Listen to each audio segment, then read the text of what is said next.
paranormal investigator probably for somewhere, well, he and I started years ago, but I was into it long before that, probably at least 25, 30 years now. And, well, it's not solid, but had that interest in it.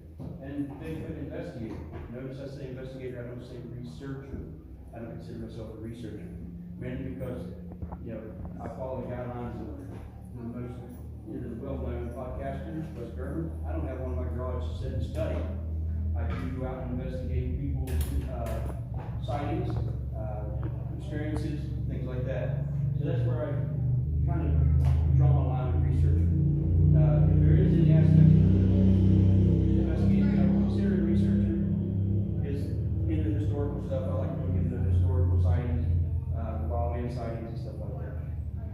So with that being said, we'll just jump on how it all got started.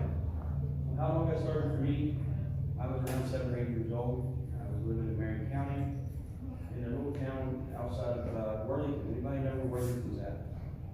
So a little town outside of Worthington called Four States, and we're going up Four States Road. One evening during their stay, one young man was cutting and gathering firewood. There's a cool story we're going to talk about that happened with us.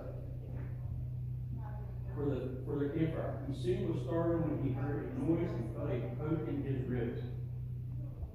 Thinking it was one of his friends, he turned only to see what he described to be a horrible monster. All the young men saw the creature as it turned and ran into the surrounding pitch dark woods. All the young men described the creature as having two huge eyes set far apart that shone like balls of fire. It stood every bit of 8 feet tall with shaggy hair covering his body. Too afraid to leave the camp in the dark, the group stayed until first light the next morning. Upon leaving, they found huge footprints in the dirt where the creature was standing and had run into the woods. They were too frightened to follow them and quickly left the camp. So, because of that story, I like to go to that area. I hang out in that area. And in 2020, anybody remember 2020? In January, we had an extremely real warm few days. It was cold, then we had like 70, 75 degrees for 3 or 4 days.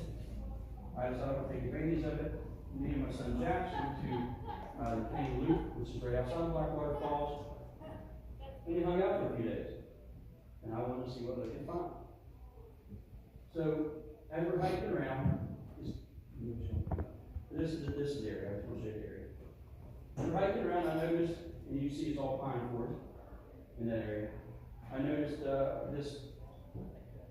the pine forest, anybody ever been in the pine forest and know what I'm talking about? What they call the pine duck. It's the pine needles over years and years and years.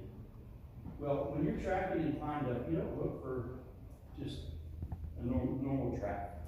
You kind of look for that dark spot. As you can see, it's kind of light color. They want to get pictures and check it out.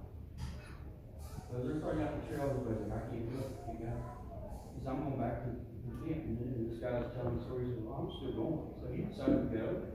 He gets out there, comes back. As he starts back up the kite line again to go toward his camp, he hears his buddy, like, hey, over the bank. They're all the boys up there, there's a creek and there's a bank. And he's saying, well, buddy, his buddy's sick or hurt. He looks over and motions for him to get down. And he goes down and he said, you okay? He said, yeah. He said, you see that? He said, what do you mean? He said, look down at the tent. He looks down at the tent. He said, what I see are 2 large hairy legs backing out of the tent. And the rig out of the tent. And he said, it stands up. I said, what was it? He said, to him, he said, to me, it was just a big naked hairy man. He said, he kept coming, big naked hairy man. So he goes on, he goes running after this thing. It takes off running through the brush.